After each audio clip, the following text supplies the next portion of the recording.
As we look back on Week 11 in the Big 12 Conference, I'm Pete Mundo, host of the show. HeartlandCollegeSports.com is, of course, how you find us each and every day covering the Big 12 top to bottom. It is always great to be here with you as we get another show underway. So let's do it. Let's get rolling. Let's talk some Big 12 football after a full Week 11 slate.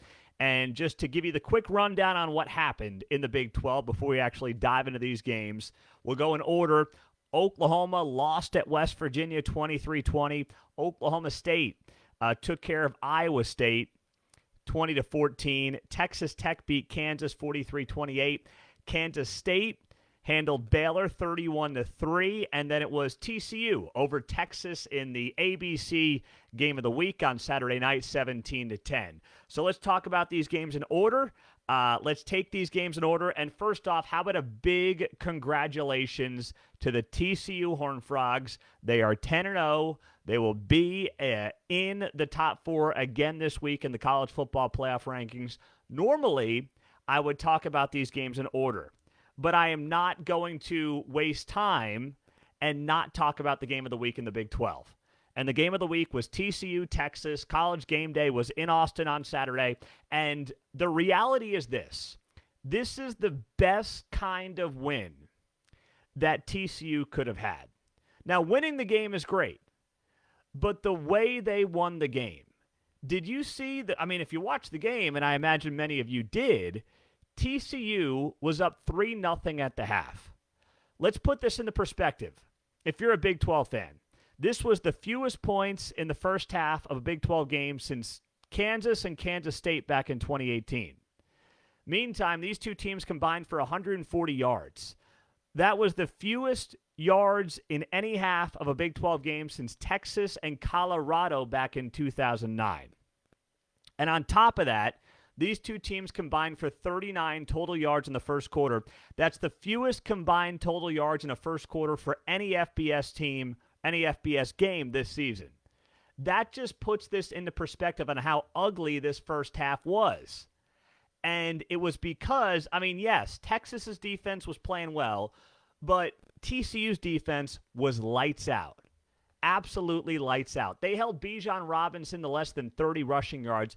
Bijan Robinson had not been held to less than 30 rushing yards since they played Oklahoma in that quadruple overtime game back in 2000.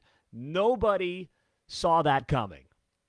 And TCU's defense did that on national TV, ABC, in a game that most of the nation was watching, and they needed that desperately because the national media wants to do everything it can to not give TCU any credit and to not put them in this college football playoff.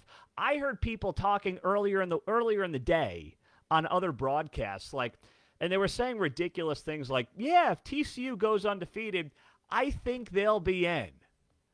And I don't like cursing on this show. I'm not going to do it right now. But I want it to be like, no bleep, Sherlock. Yes, an undefeated Power 5 team is going to make the college football playoff, dummy.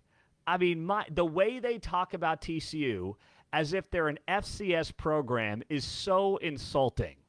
And TCU fans should be fed up by it. I know many of you are. And as I'm listening to some of the commentary during the day on different broadcasts, Big 12 broadcasts for that matter, I'm like, these people don't get it. They don't get it. They aren't watching this team. And hopefully many of them tuned in, watched this game, and realized that this team can win in different ways. Kendre Miller is the most underappreciated skill position player in the entire Big 12. I've been saying that for half a season now, since at least early October, if not late September. And you saw it again on Saturday night. 138 rushing yards, 75-yard touchdown run broke this game open for TCU in the third quarter. This guy is incredible. Think about what TCU lost. They lost Zach Evans at running back to Ole Miss, a five-star guy, and I would argue they upgraded in Kendre Miller. Kendre Miller can get between the tackles in a way that Zach Evans never could in that backfield for TCU.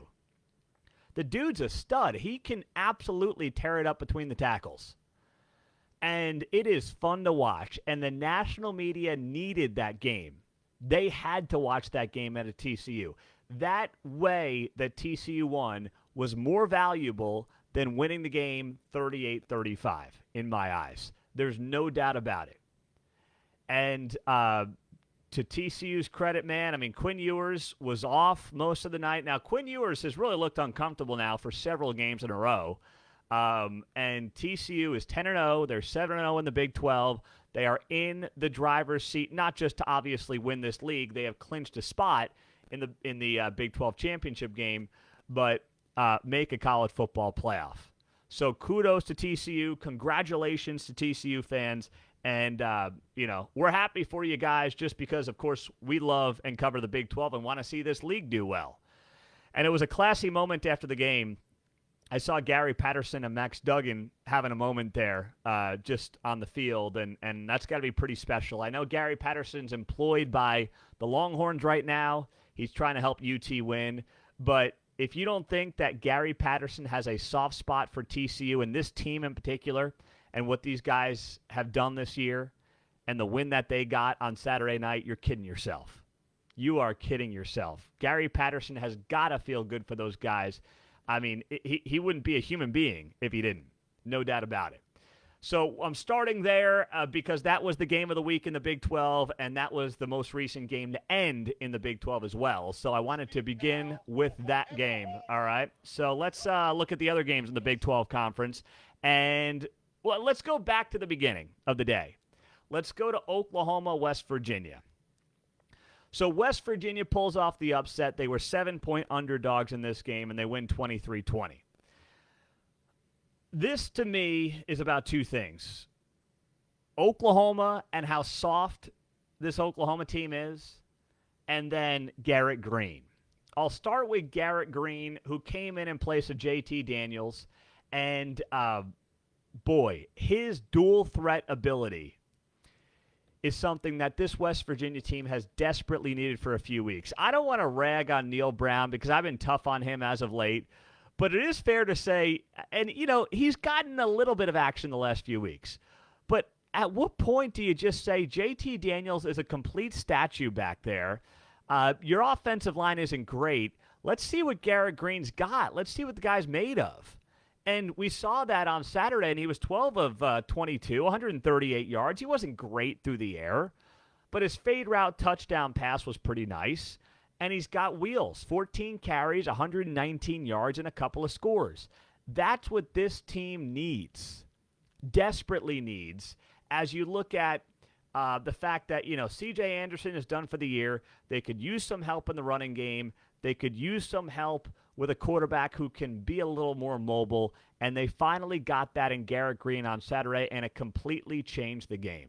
Completely changed the game for the West Virginia Mountaineers, who won the game, and possibly, I don't want to say they saved Neil Brown's job, because if West Virginia loses the next 2 weeks, they're 4-8, they're 2-7 in league play. How do you keep Neil Brown? How do you do it? But West Virginia still has a chance to be bowl eligible, which is absolutely worth something. So we're sitting here looking at this team and saying, can they get a couple of more wins? I'm not going to say that that's likely at all. I don't think it is for West Virginia. Not that it's impossible, but you got K-State and Oklahoma State. So, I mean, if you're a West Virginia fan, you take a split in a heartbeat for those two games. But meantime, you look at the Oklahoma Sooners, and this team is just so soft. So soft. I mean, they do not punch you in the mouth on either side of the ball. And that's why I like the Mountaineers in this game. I said, take the front of the name off the jersey. Take Oklahoma off the front of the jersey. Take Sooners off the front of the jersey. This is not a good Oklahoma football team. And you've got former players calling out, not the coaching staff. I know a lot of OU fans are ragging on the coaching staff and Brent Venables, and he's not the guy and the whole thing. But that's not actually what has happened with the players.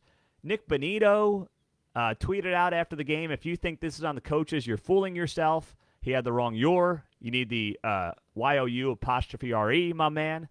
Zach Sanchez tweeting out, a lot of boys in that locker room, former defensive back, A lot of boys in that locker room need to take a good look in the mirror. If you think this is coaching, you're kidding yourself.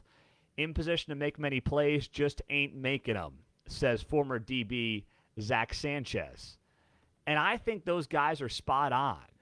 I'm not saying Brent Venables does not deserve some of the credit, or excuse me, some of the blame. He absolutely does. He's the head coach. He's making a tremendous amount of money. But at the same time, I'm thinking to myself, when are the players going to make some plays around here? When are guys going to step up? I mean, Marvin Mims is dropping touchdown passes over the middle.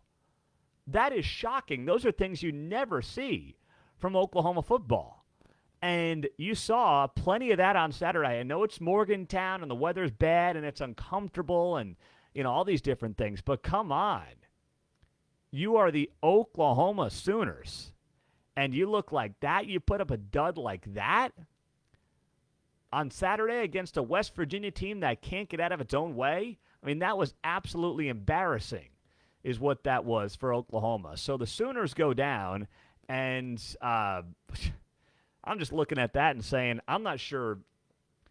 I mean, Oklahoma plays Oklahoma State next week. They could lose that game. Oklahoma might be fighting for bowl eligibility in Week 13 against Texas Tech. Could you imagine? Who would have ever predicted that? Not me. Not here. No way. Next up, let's talk about Iowa State, Oklahoma State. So in that game, it was ugly. You want to talk about ugly? That was ugly. It was very ugly for a multitude of reasons. But basically what happened is Oklahoma State trailed 14-10.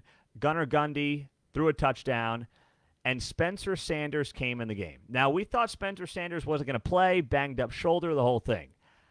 I guess he was good enough to play. I guess he was able to get himself in there, and he threw the go-ahead touchdown that ultimately won Oklahoma State the game to make it 17-14. The Cowboys won the game 20-14 over Iowa State. So, I mean, obviously the question I have is why didn't the guy start if he could throw the ball like he did, especially knowing what the options were behind Spencer Sanders, and they're not great options right now. I mean, Gundy is clearly in over his head as a young player, and Rangel is a guy who also is a true freshman and has a clear learning curve he's got to get himself through. So it remains to be seen what the future is at that position, but I know right now Spencer Sanders clearly gives you the best option. And when he came in, he went 9 of 13 for 84 yards, threw the go-ahead touchdown, and, looked pretty good. You wouldn't know that Spencer Sanders was dealing with any kind of big shoulder injury if you watched him in that game and had no idea what was going on. And that's really what turned this thing around for the Oklahoma State Cowboys. Now, they still can't run the ball. I know Iowa State has a really good rush defense. It's one of the best in the Big 12. It is the best in the Big 12 by a wide margin, actually. But, man, I mean, this is something that Mike Gundy's got to figure out in the offseason, but they have no push up front. That offensive line cannot run block to save its life at Oklahoma State. They just can't do it at all by any stretch of the imagination, and it needs a lot of work, a lot of work. So they only rushed the ball for 57 yards. It was an ugly game offensively for both teams, but Iowa State fans are used to that. I mean, I'm kind of at a loss of words because I feel like I've said everything I need to say about the Iowa State offense. It's just non-existent. The rushing game, there is nothing going on the ground for the Iowa State Cyclones. I mean, they are dead last in the Big 12 in rushing yards per game. They're averaging 100 rushing yards per game, Iowa State. The next closest team is Oklahoma State, who's rushed for 130 yards per game.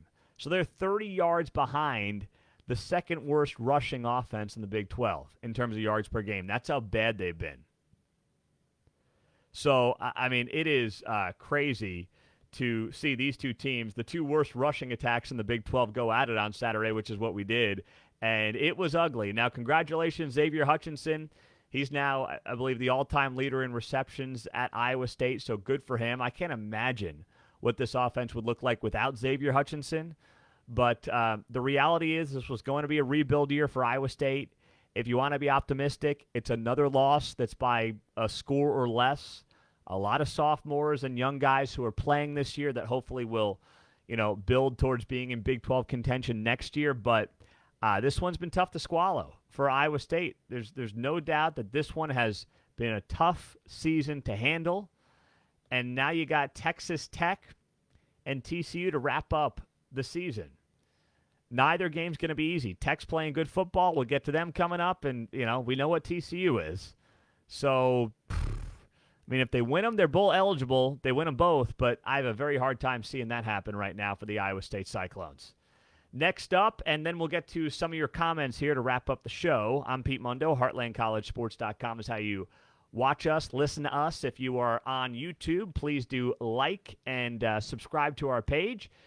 If you're on the podcast, rate, review, subscribe. I got a free, and I'm going to flash it here, as I always do, Heartland College Sports Koozie that's got your name on it. All you have to do is leave a 5-star rating and review on the podcast, and send me a screenshot of that rating and review to Pete Mundo, MUNDO, at HeartlandCollegeSports.com. We're also on Twitter Spaces. So thanks to those of you guys joining us over on Twitter Spaces right now. And Facebook Live, of course. So K-State Baylor. This was the least interesting game in the Big 12 this week by a wide margin. I know that K-State fans are not going to complain about that at all. But clearly there is a quarterback controversy, as there should be, in Manhattan.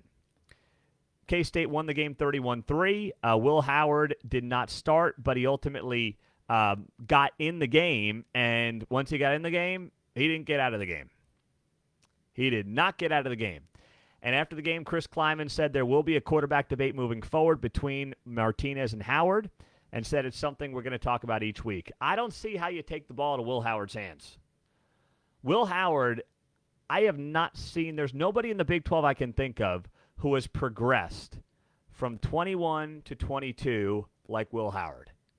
This guy couldn't throw the ball downfield last season. That's the reason they brought in a guy like Adrian Martinez in the transfer portal. Howard didn't look like a guy who could win you games at the Power 5 level.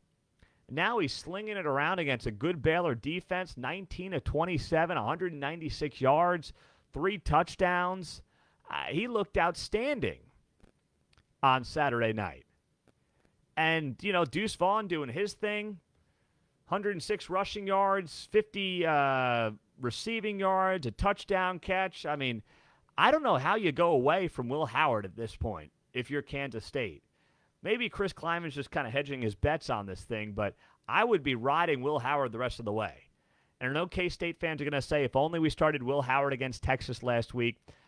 I don't want to do the what if on that because I thought Martinez, especially in the second half, played well. And I don't think that game was lost because of the quarterback position against Texas last week. I just don't. But going forward, you look at this Kansas State team and you say to yourself, they're right in contention to compete for a Big 12 title.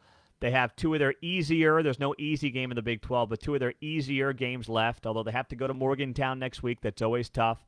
And then they get Kansas at home, so a rivalry game is never easy. But, K-State wins out. They are in the Big 12 Conference title game down in Arlington in early December. Now, on the flip side, as I said leading up to this game, the loser of this game was going to be the story. The winner of this game would be in the hunt for a Big 12 title. The loser of this game would feel like their season was over and was a disappointment. And that's where Baylor is right now. Baylor fell to 6-4 overall. They're 4-3 in Big 12 play. They had won 3 in a row coming in. But you look at this game now and this season for Baylor, and they won the Big 12 title last year. And I thought that they would compete for a Big 12 title again this year. I thought they had the pieces under Dave Aranda at the skill positions. I thought they were really good in the trenches. And unfortunately for them, that's not how it worked out. That's not how the season played out for them. And now they're out of the Big 12 picture, basically, and, they're kind of back to the drawing board in terms of how to rebuild and get the program back to a place where you're in the Big 12 title hunt in the last couple of weeks. Quick drink, don't mind me. But that's the story. The bigger story was the loser coming out of this game, and the way that Baylor lost, 31-3, was absolutely hideous. Baylor was a 2.5 point favorite, and they put up a total dud. Blake Shapen did not play well, threw a couple of interceptions. The run game didn't really get going by Baylor standards when you look at what they've done in previous weeks with Richard Reese and Swirl Williams. And K-State dominated this game start to finish. So kudos to the Wildcats. They're 7-3. They're 5-2 in conference play. They're in great position to get to a Big 12 conference title game. This is not spicy water. It is not straight vodka. It is just regular water. I'm working. I might have a beer, but I'm going to the Chiefs game on Sunday, so I'm saving my beers for Arrowhead Stadium at about 10:30 a.m. on Saturday. That's what I'm doing. That's what I'm saving them for. All right, so I hope you'll understand me on that. Usually we do this show on Sundays, but because I'm going to be at the Chiefs game, I'm doing it on Saturday night. So I hope you guys are liking the Saturday night show. Last but not least, the game we got to talk about. Texas Tech and Kansas. So Kansas came into this game after a win over Oklahoma State, following a bye week, snapped a 3-game slide while Texas was struggling. Texas Tech came into this game losers of 4 of their last 5 games, dating back to the Texas win in late September. And you gotta feel good for a guy like Tyler Shuck. Tyler Shuck transferred to Texas Tech after the 2020 season. He had a nice career at Oregon. This was a guy who was being talked about as a potential first-round draft pick in the 2022 NFL draft. He comes to Tech. He has a nice start to his career. He gets hurt. He never comes back. He wins the starting job again this season, gets hurt. He comes back because Baron Morton gets injured. And he had the best game, I believe, of his Texas Tech career. You know, he threw for 400 yards against FIU back in September of last year, but that was FIU. This game, what he did this game was very impressive to me. He threw for 246 yards, 20 of 33. He rushed for 76 yards with a score as well. It was a complete performance from Tyler Shuck. He spread the ball around really nicely, and I was very impressed with his performance. And Texas Tech may very well have the deepest quarterback room in the entire Big 12 conference when you look at it. I mean, you got Donovan Smith, Tyler Shuck, and Baron Morton. Find me a room that's deeper than that at quarterback. So Texas Tech is now sitting there at 5-5, 3-4 in conference play, and they got to win one of their next 2 to find themselves in a bowl game in Joey McGuire's first year, and that would be a huge success. They go to Ames this weekend, then they close the season at home with the Oklahoma Sooners in a couple of weeks. Meantime, Kansas, has now dropped 4 of their last 5 games. They're bowl eligible. They have exceeded everybody's wildest expectations, so good for KU. But they are reeling a bit. They can't stop anybody. I mean, Texas Tech is not a good rushing team. Texas Tech has no offensive line. And Texas Tech piled up 264 rushing yards on Saturday night, 4 rushing touchdowns, 5.5 yards per carry. With all due respect to Texas Tech, they shouldn't do that against anybody unless they're in the FCS. And Kansas, it wasn't the offense's problem. Kansas had over 500 yards of total offense. They just couldn't stop anybody. They could not get a stop. I mean, they were down 17-7 in the blink of an eye, and they tried to claw their way back a couple of times. They were down 24-20. They were down 27-21. If I'm remembering that right, they were definitely down 24-20, and then they were down 27-21. So they were within a score a couple of times, but they never got it done, and it always felt like this was Texas Tech who was going to win this game just based on how this game had unfolded. But KU is bowl eligible. This season is a success for Kansas no matter what happens the next couple of weeks as they get set to take on, they got Texas next weekend at home, who they, of course, beat last year on the road, and then they've got K-State in Manhattan to end the season. If they win one of those 2, that's a huge success, but no matter what, they're getting to the bowl game, and you've got to look at this thing big picture for KU. This has been a tremendous, tremendous season for the Kansas Jayhawks. No doubt about that. All right, let's look at some of your comments here on Facebook Live. Pete, you lost this week, and you're acting like you won. You lost big time. What does that mean, I lost? I mean, I didn't. Did I play any games? Am I not aware of that? Did I play games or something like that? Are you talking about my picks? Let me see how my picks did against the spread. I hit TCU. I hit West Virginia. I missed on the other. I went 2-3 against the spread. All right. I was 12-6 the last month of the season coming into this week. I went 2-3 this week. I don't know what that means. I lost. I'm not sure. I mean, I'm all good with being trolled. I just don't know what that means. You got to clarify that for me. Pete, hoping for an all-purple Big 12 championship. K-State TCU. Yeah, as you should. As you should. No matter which side of that you're on. What else? A lot of TCU fans chiming in. A lot of K-State fans getting in the mix. Donald writes, Big 12 fans should be fed up. I know. This league gets so disrespected on the national level. It's a joke. It's a complete and utter joke. Pete, you were wrong about the TCU. No, I was all in on TCU. This spread, the TCU spread, made no sense to me. Absolutely no sense at all. I don't know why they were a touchdown underdog. It just was crazy to me that they were. Dusty writes, I'm disappointed in KU losing a winnable game against Tech. It was a winnable game. Defense didn't show up. It was very much a winnable game. That's not taking anything away from Tech. Tech fans will tell you that was a winnable game for Kansas. But the defense didn't show up. You could not stop the run all night long, and that was ultimately the biggest problem in this game for the Kansas Jayhawks. So now here's what the standings look like in this league. You've got TCU at the very top of the conference, obviously at 7-0 with 2 games left. You've got Kansas State at 5-2, and then you have Oklahoma State, Baylor, and Texas all at 4-3. So we could have some tiebreakers. And if two teams are tied, gets into all the tiebreaker nonsense, which gets a little hairy. But basically, and I'll put this up on the website so you can see the tiebreaker procedure. But it gets very much in the weeds. Just know this. The head-to-head is what matters. The head-to-head is what matters for second place in the Big 12. If K-State wins out, they're in the Big 12 championship game against TCU. If K-State does not win out, if they drop one of their next 2 games and say Texas wins out, then Texas has the tiebreaker over Kansas State because Texas beat Kansas State head-to-head. So that's how this would work. The head-to-head is what ultimately is going to matter. But there are 2 teams. One team is in TCU, and K-State controls its destiny at 5-2 with a game up over Oklahoma State, Baylor, and Texas. That's what you need to know right now in terms of where the Big 12 race is at today. So that'll put a bow on the show. Appreciate you guys joining us on Facebook Live. Share it on Facebook. Subscribe to us on YouTube. Thanks for being here on Twitter Spaces as well. And, of course, the podcast listeners, you guys are our bread and butter.